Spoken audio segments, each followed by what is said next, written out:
റെയിൻഡ്രോപ്സിൻ്റെ പുതിയൊരു വീഡിയോയിലേക്ക് എല്ലാവർക്കും സ്വാഗതം. ഇന്ന് ഞാൻ കുറച്ച് ബന്ദിച്ചെടിയുടെ തൈകൾ നടാനായിട്ട് പോവാണ് കേട്ടോ. അപ്പോൾ ഓണക്കാലത്ത് ഏറ്റവും കൂടുതൽ ആവശ്യമുള്ള പൂവാണ് ബന്ദിപ്പൂവ്. അപ്പം അതിൻ്റെ കുറച്ച് തൈകൾ എൻ്റെ കയ്യിലുണ്ട്. ഓറഞ്ച് കളറുള്ള ബന്ദിയാണ് കേട്ടോ.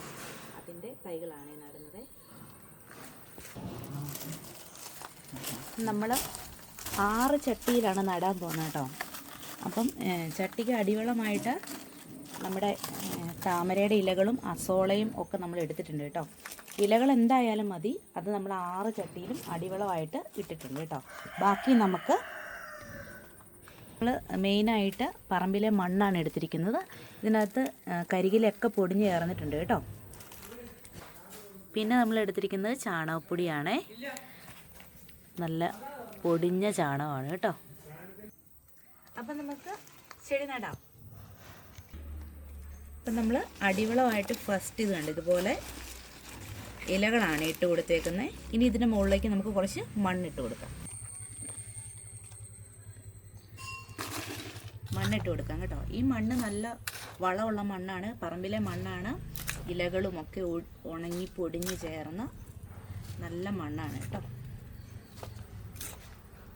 ഇനി നമുക്ക് വളമായിട്ട് ഇതാ ചാണകപ്പൊടിയാണ് ഇട്ട് കൊടുക്കുന്നത്. അതുകൂടി ഇട്ട് കൊടുത്തിട്ട് നമുക്ക് ഇതൊന്ന് മിക്സ് ചെയ്തെടുക്കാം. നല്ല ഇളക്കമുള്ള മണ്ണാണ് കേട്ടോ നമ്മുടെ ചെടിയുടെ വേര് ഓടാനായിട്ട്. ഇത്രയും മതിയാവും. ഇനി നമുക്ക് ചെടി വളരുന്നതനുസരിച്ച് മണ്ണൊക്കെ ഇട്ട് കൊടുക്കാനുള്ളതാണ് കേട്ടോ. ഇത് നടുക്കൊരു കുഴി എടുത്തതിന് ശേഷം നമുക്ക് ചെടി വെച്ച് കൊടുക്കാം. ഇതാണ് കേട്ടോ നമ്മുടെ ബന്ദിച്ചെടി. ഞാൻ പറിച്ച് നടാനായിട്ട് കുറച്ച് താമസിച്ചിട്ടുണ്ട്. അത്യാവശ്യം വലിപ്പമൊക്കെ വെച്ചിട്ടുണ്ട് കേട്ടോ. ഇതിനി നമുക്ക് നട്ടു കൊടുക്കാം.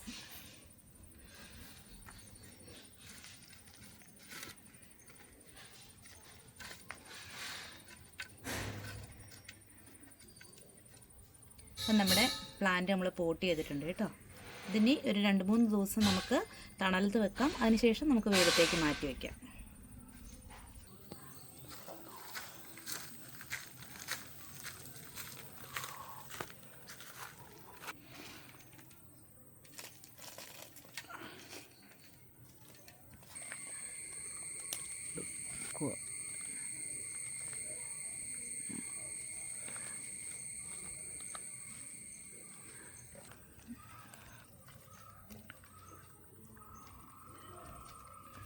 പറിച്ചെടുത്തപ്പോൾ ഇതുണ്ടാകും ചോട് ഭാഗം പോയിട്ടുണ്ട് കേട്ടോ.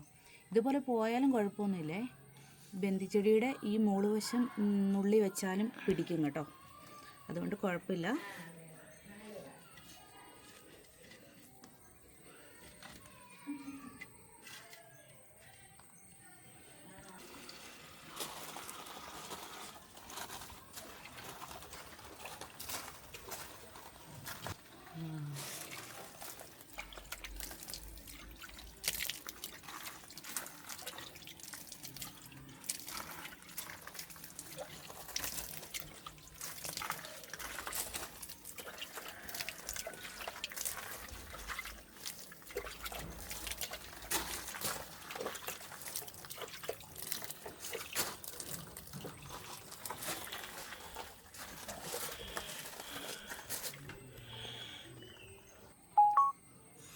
അപ്പോൾ നമ്മുടെ പ്ലാന്റ് എല്ലാം നമ്മൾ നട്ടിട്ടുണ്ട് കേട്ടോ. ഇനി ഇത് നമുക്ക് ചട്ടി കുറവായതുകൊണ്ട് ഒരു ചട്ടിയിൽ 2-3 ഒക്കെ വെച്ച് നട്ടിട്ടുണ്ട്. അപ്പം നമ്മളിത് കുറച്ച് വളർന്നു കഴിയുമ്പോൾ വെട്ടി വിടും. അപ്പോൾ ചെറിയ ചെടിയായിട്ടാണ് നമ്മൾ നിർത്തുന്നത്. അപ്പോൾ കൂടുതൽ മുട്ടുകളൊക്കെ ഉണ്ടാവും. അപ്പം ഇത് ബുഷിയായിട്ട് വരും. അപ്പം നല്ല ഭംഗി ഉണ്ടാവും കേട്ടോ. അപ്പോൾ എല്ലാവരും ഇതുപോലെ ഒന്ന് പോട്ട് ചെയ്ത് നോക്കാം. Thank you.